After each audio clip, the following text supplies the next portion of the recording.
دائیں بائیں ہو گیا.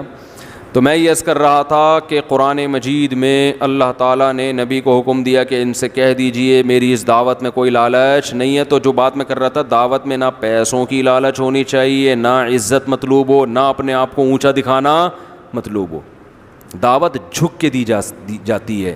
دیکھو تبلیغی جماعت اتنی کامیاب کیوں ہے, اتنی کامیاب ہے, حالانکہ ایک پیسہ بھی نہیں ملتا.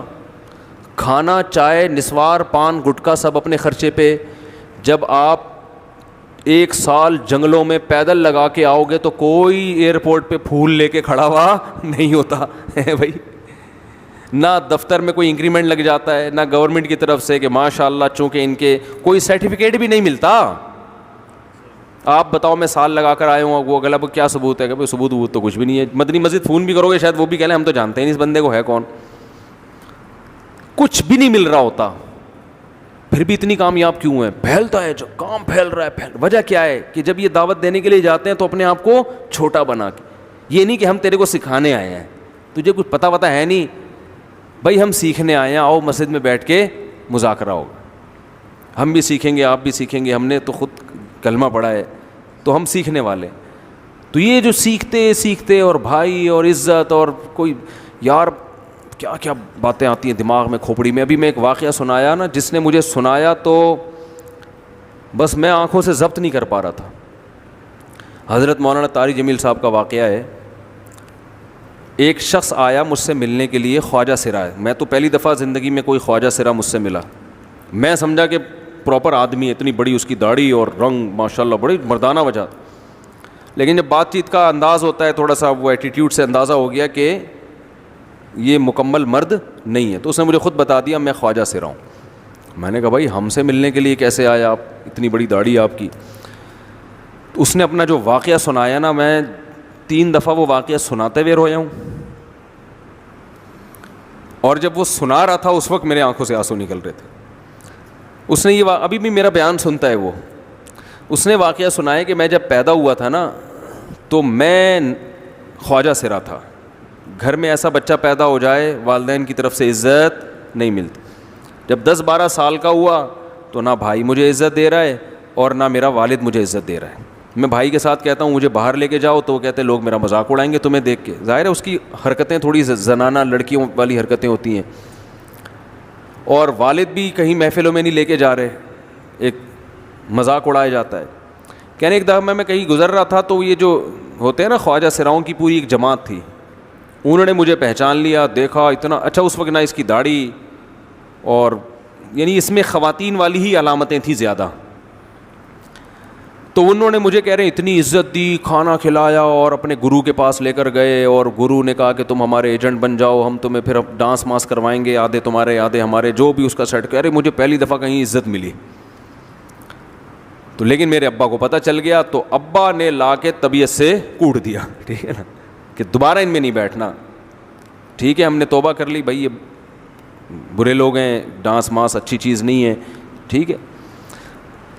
تو اب کیا ہوا, کہتے ہیں کہ پھر جو ہے نا کچھ دنوں میں کہیں کسی سے جھگڑا میرا ہوا کسی بات پہ, تو اس نے انتقام لینے کے لیے شکایت لگا دی ابا کو کہ یہ دوبارہ ان کے پاس گیا. حالانکہ وہ جھوٹی شکایت تھی. اب ابا کو لگا کہ یہ صحیح کہہ رہا ہے جس نے شکایت لگائی ہے, کیونکہ شبہ تو تھا نا ابا کو دوبارہ جائے گا. ابا نے پھر مارا. تو کہہ رہے ہیں میں بول رہا ہوں کہ میں نے یہ کام نہیں کیا, میں نہیں جا رہا ہوں ان کے پاس, میں نہ ناچ گانا سیکھ رہا ہوں, کچھ بھی نہیں. لیکن ابا نے اس کی باتوں میں آ کے انکوائری نہیں کی ہوگی پوری, وہ سمجھے ہوں گے کہ بھئی ایسا ہی ہے. تو ابا نے پھر کٹائی لگائی. تو اس کے دل میں منفی جذبات پیدا ہو گئے اور یہ گھر سے بھاگ گیا کہ بھئی مجھے ویسے تو عزت نہ یہاں مل رہی ہے اور میں ذلت برداشت بھی کر رہا ہوں, تو بھی کہہ رہے میں وہاں چلا گیا.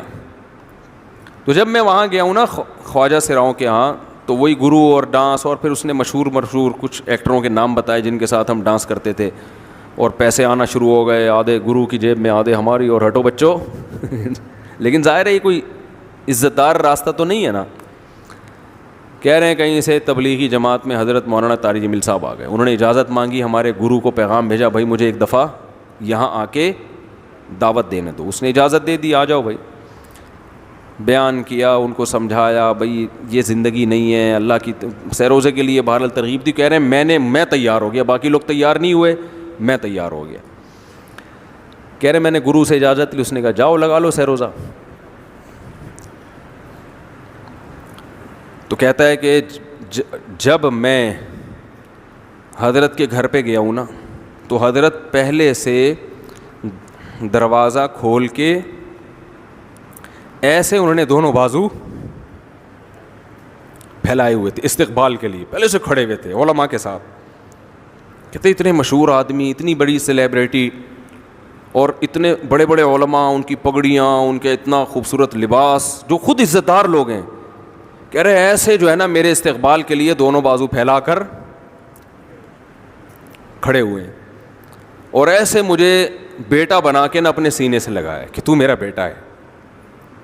کہہ رہے خدا کی قسم مجھے زندگی میں پہلی مرتبہ کسی سے پہلی مرتبہ ایسی عزت ملی مجھے کسی سے, اور اس عزت دینے میں مولانا کا کوئی مفاد, بولو بھائی, کچھ بھی, بلکہ ذلت ہو گئی نا. لوگ کہتے ہیں خواجہ سرا کو بیٹا بنایا ہوا ہے, اور اس وقت تو اس میں بیچارے میں کچھ زنانہ سی علامتیں بھی تھیں. تو خواجہ سرا کو کیا دے رہے ہیں, عزت دے رہے ہیں. کیا کسی تاجر پہ محنت کرو تو تھوڑا چندہ دے دے گا مدرسے کو, ایسا ہی ہے نا. اور کسی افسر پہ محنت کرو تو تعلقات کیا ہو جائیں گے, جب وہ دین پر آئے گا تو اس سے کیا فائدہ.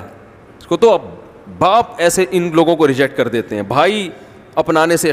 کہہ رہے مجھے یہ اپنا رہے ہیں, ایسے سینے سے لگایا انہوں نے, اور مجھے سہ روزے کی جماعت میں اپنے ساتھ لے کر گئے, کھلاتے تھے, بڑا خیال رکھوایا میرا. کہہ رہے اس کے بعد پھر میں نے گرو سے اجازت لی. وہ گرو چھوڑتے تھوڑی, ان کو پیسے ویسے دیے, جان چھڑائی نا, وہ بھی غلامی کی طرح نکلنا پڑتا ہے. پیسے دیے پتہ نہیں کتنے لاکھ یا کتنے ہزار روپے, وہاں سے پھر نکل کے 4 مہینے اس میں بھی خیال کیا. تو پھر تبلیغ کے بزرگوں سے ملا, پھر انہوں نے پورا مجھے بتایا کہ بھائی تم یہ علاج کرو تاکہ تمہارے اندر یہ زنانہ علامتیں ختم ہو. تو وہ علاج کر رہا تھا ماشاءاللہ, اس انجیکشن لگے, انجیکشن میں ڈاکٹروں کی بھی مدد کروائی.